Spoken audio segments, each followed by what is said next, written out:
Good morning and welcome to the Coach's Comments. I wanted to talk to you today about something I'm seeing a lot of in business, where I've seen business owners saying that they really are absolutely flat out.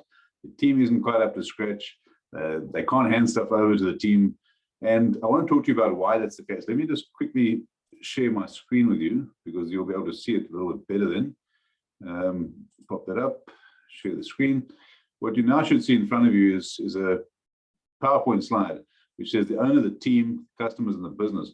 And this is a massively important relationship. Let me just point that out quickly. Let me just pop to the next slide.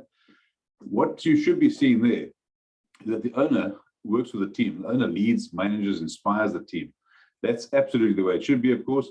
The team works with the customers. The team is responsible for the customer experience, the customer satisfaction.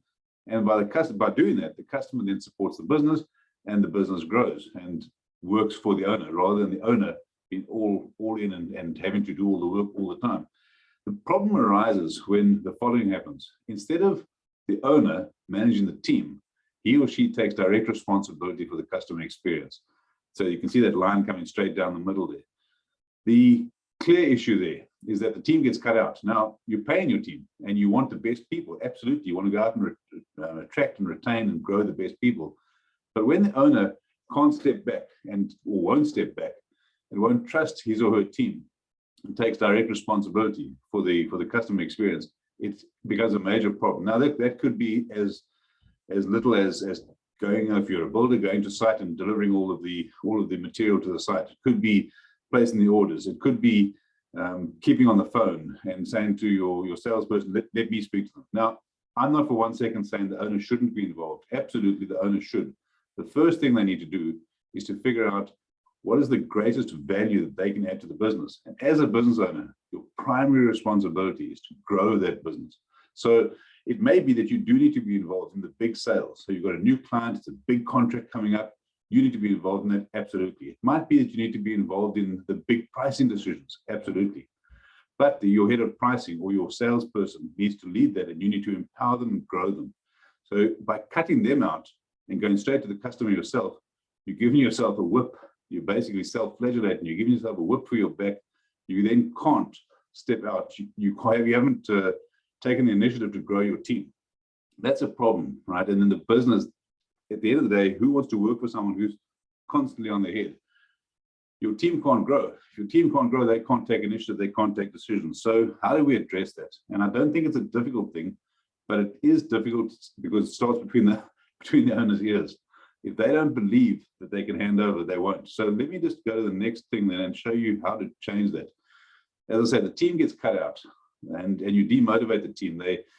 Potentially you're going to find you have, particularly at the senior level, people will churn, they'll leave because, as I say, who wants to work for someone who doesn't give them the opportunity to grow? Your team needs to be 100% involved. They need to be having the opportunity to innovate, to take ownership themselves, if you like. So how do you address it? And my comment is, as a business owner myself, you need to get out of your own way. And the way to do that, that's the virtuous circle, right? The owner, the team, customers, the business. I've already explained that.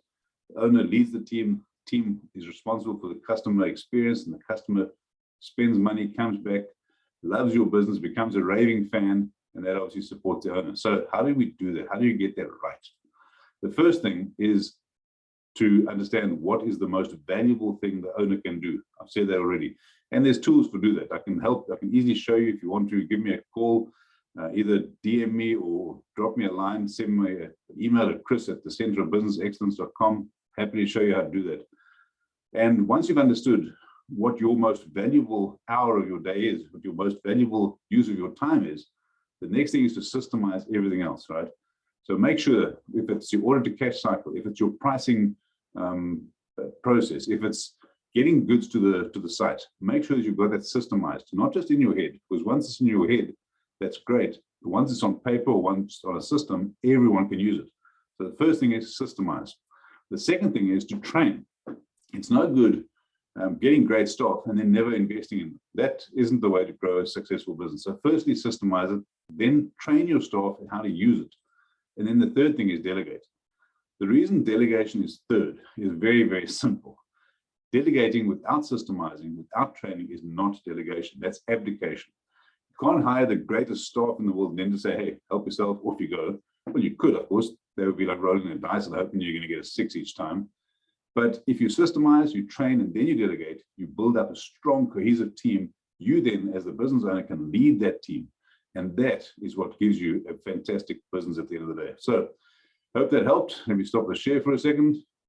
Hope that helped. Hope that gave you some insights. Please feel free to get hold of me anytime. In the meanwhile, have a brilliant, brilliant day and all the best growing your business. Thank you. Bye-bye.